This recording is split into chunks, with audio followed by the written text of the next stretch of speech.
going to be a very off-the-cuff conversation. It's going to address some controversial stuff.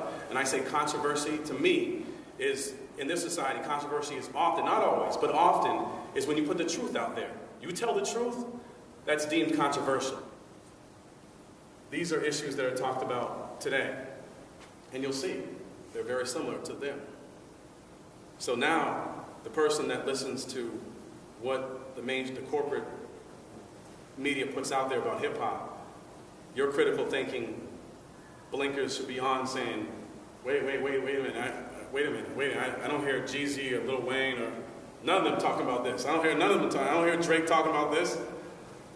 What are you talking about? Well, because I'm not talking about them. I'm talking about the hip-hop artists that are in existence right now, that are your age, younger and older, that are talking about these issues right now. And that's why they're not being played. That's why they're not being played. They're the Moral Techniques. They are the Narubi Selas, that sister. Oh, unbelievable. They are the Dead Prezes. Dead Prez. Google Dead Prez. D-E-A-D space P-R-E-Z. Dead Prez. Woo! That's one of my favorite groups out, period, right now. So I could go on and on. So all these groups are in existence right now and talking about these issues, the Series X. But they're not being played. They're not being played. And when you listen to them, when you listen to their cadence and how they flow, you would say just right there, if they were rapping about blueberries and blueberry muffins, that they were better than most of these rappers that you see on TV. But then when you put when you couple their rhythm and their cadence and their rhyme flow and their scheme with actually what they're talking about, the substance, it's not even close. It's not even close. So these artists are outright talking about all this stuff, gentrification, all of these issues right now, but it's not being played because these are not the issues. These are not the things that they want you to think about. They don't want you to think about it. And more importantly, they don't want younger people to think about it. High school students, middle school students. The golden era of name drop. You've heard of the name drop, right? The corporate name drop is like the rapper that talks about Gucci and Fendi and Louis and this and that and this product and that product. All right, Nikes and this, that, and the other. All right? Well, these are the name drops that are going on in the golden era. And I also want to tell you, you've heard of Lil Wayne. It's interesting that way back after Hurricane Katrina and the great flood that caused all that damage and took all that human life, Lil Wayne had a song called Georgia Bush. I mean, I haven't heard of it, but he had a song called Georgia Bush, where he just lit into the federal government for its response to Katrina, its negligent, delayed response in Katrina. And here's the thing, that song was never, ever made it to his album because the folks that run his album, the lyrics committee, they said no way. The only way we know about it is because it made its way to mixtapes, independent mixtapes that people can buy off the street corners or what have you. They did not allow it to go on any of his albums. No way. So even when you are a rapper who is known for just putting out some, mentally destructive lyrics, even when you step outside that box, and you're outside that box, and you say, oh, just for once, let me address something. Even then, they said, no. And there are things called lyrics committees. There's a guy by the name of Jimmy.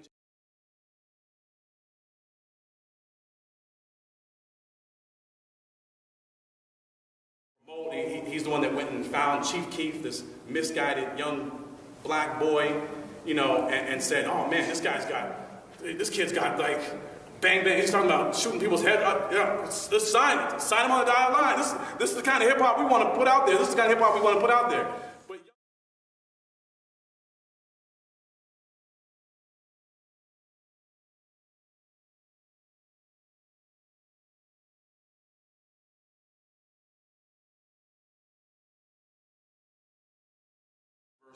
that song, so a song about a black man talking about something very real and endemic in his community in terms of racial profiling, jump outs, all right? You can't address it. Massa says you can't address that. Massa says you can't address that in your music. All the other songs talk about black women as bitches and whores, talking about, senseless violence, shoot 'em up. It's interesting, that stuff's not considered politically controversial. That's not considered. Think about that. Think about that. This is a song by the Jungle Brothers, 1989, just to show you how young people who have been around in hip-hop culture, not just MCs, but graffiti artists and so forth, and b-boy, have addressed social commentary in their lyrics, in their work. And so they said this, I mean, my forefather was a king, he wore fat gold chains and fat ruby rings. Nobody believes this to be true. Maybe because my eyes ain't blue. You ain't gonna find this in a history book. Come on here, young blood, take a look. Don't you know that you was bought, brother? All you read about is slavery, never about the black man's bravery. I heard this in 1989, and when I heard it, like I said, 12, 13, I heard this, and the very first time I heard this song, I identified with it because I was like, I don't get none of this in my history class either. But I haven't really been thinking about it. I haven't been thinking about what I haven't been getting until I heard in the song where someone pointed out, you haven't been getting this in your history class. Like, damn. So for a 12 and 13-year-old to critically think about this kind of issue, that's very dangerous to those that want to hold this cradle of power. They want to concentrate this power. That's very dangerous. You're not supposed to think about these issues. You're supposed to be happy oppressed people. If you're women, you're supposed to be happy oppressed women. You're not supposed to be thinking about this stuff. You're not supposed to be thinking about you're not getting paid $1 for $1, the same rate as a man's making for the same work. You're not supposed to think about these things. No. So we're going to have all these different shows or reality shows. Look at Kim Kardashian and spend your whole day talking about Kim Kardashian's ass. Spend your whole day talking about it. But don't talk about disparities, gender disparities. Don't talk about racial disparities. Don't talk about these things. Talk about reality shows. Talk about that. And meanwhile, the concentrated few are the ones that sit back and chuckle. Dumbasses. It's perfect. Just flood the images left and right, bombard them day in, day out, and they're gonna gravitate like little rats chasing cheese in a maze. You look at this. Everyone in here, whether they said it or not, first thing that jumped out, this is some racist bullshit, man. This is racist, man, and rightfully so it is. Well, so is this. So is this. So is this. But why don't most people say this? Why? Because it's been popularized. This has been so heavily popularized and produced that it's acceptable. It has become acceptable. Acceptable. This is popularized. I didn't have to Photoshop none of this stuff. These are all actual images.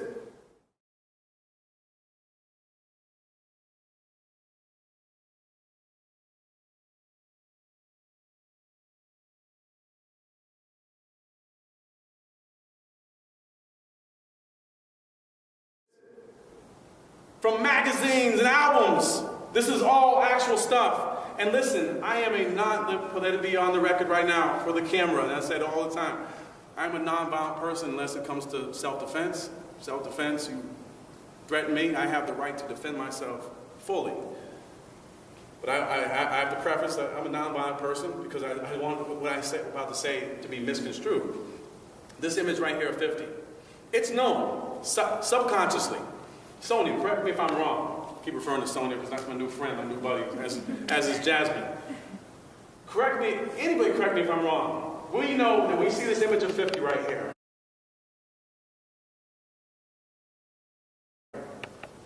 We know that the person on the other side of the barrel of that gun that he's pointing to has got to be black. It's got to be someone who looks just like him. He ain't pointing at no white boy, all right? And not that I'm saying that he should be, I'm just saying he's not. Because if that was the implication that he was pointing at and there was some kind of subtext to support this picture, or some context to this picture, and he's saying, like, listen, I'm pointing this gun at white police, or I'm trying to point this gun at some little white boy. There's no way that this image becomes popular in any shape, form, or fashion. It's known. It's known that he's pointing at a black person. So if it's not right to point it at some white boy, why is it acceptable to accept the implication that he's pointing at someone black? Why is it acceptable? Because it's been popularized and you've accepted it. Maybe not anyone in here, but most people that follow hip-hop have accepted that. Hook, line, and sinker. All these images. You have Wayne and Fat Joe, they're throwing money. All All right, not sitting there with it'd be one thing if there was a safe behind them and they were stacking money in a large safe, putting it away. We're saving our cheese. We're saving that. We're putting that away to build our little empire. We're saving it. No, the implications, we throw it here. We throw it up. So then when you have like young boys, I go to the barbershop and they having these conversations about getting money and just spending left and right. Where do they get it from? Where do they get it from? One of the major places they get it from is TV, music, images. Of course they do. If you don't know your history, anyone can tell you who they want you to be. We want you to be 50. That's who we want you to be. So you have a lot of young, black and brown, misguided, aspiring rappers who don't know their history. I'm going to tell you, this is who we want you to be.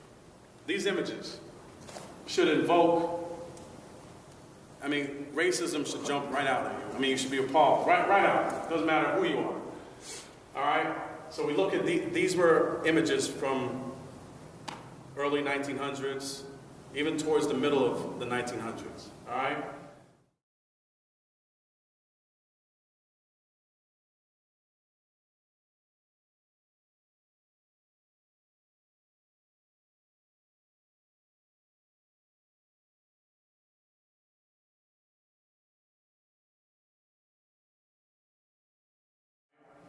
We look at the depiction right here, a little black boy, alien head. And you remember, that black people for some time were considered not, even human. They were considered like, part animal.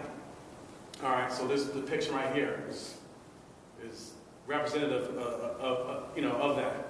You look at, little guy Sambo, the coon, coon is akin to nigger, all right?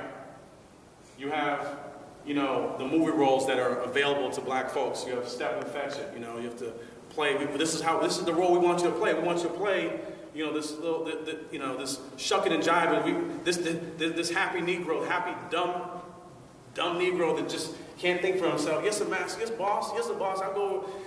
These are the roles. These are the roles that they wanted you to play. That they wanted black folks to play. But if they couldn't get a black guy to play that role, they'd get somebody like this guy, Al Jolson, a white guy, who will put shoe polish on his face, all right, and do these minstrel shows, all right? This right here is not a black guy. This is Al Jolson, and he'll put the shoe polish on and make tons of money. He made tons of fortune sitting there acting like what they wanted black folks to be portrayed as. The reason I have that there is because at the same time, you had people like some of these folks alive at the time.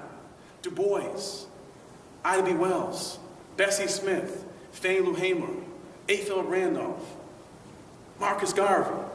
Now, if you start to put images in their likeness on boxes of soap powder, detergent, and so forth to sell products, or you start to have them proliferated in between, newspaper advertisements and so forth, then that's when you start.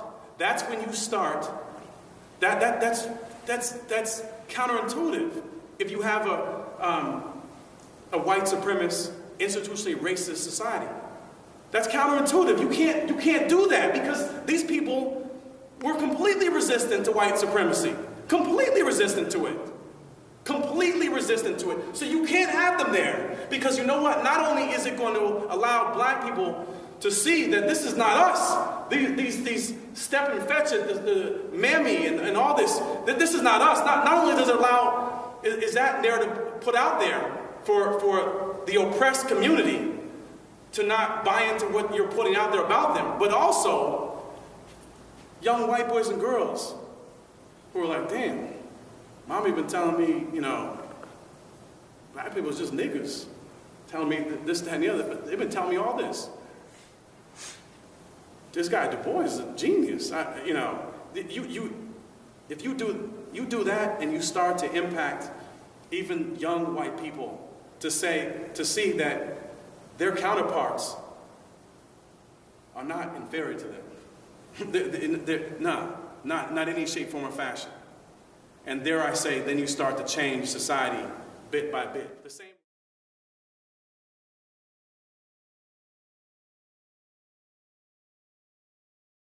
Music, move into it, put a fist up, prove it to us. This is much more than music to us. This is beauty and strife. And if you know about the music, then you know about life. This is movement music, move into it, put a fist up, prove it to us. This is much more than music to us. This is beauty and strife. And if you know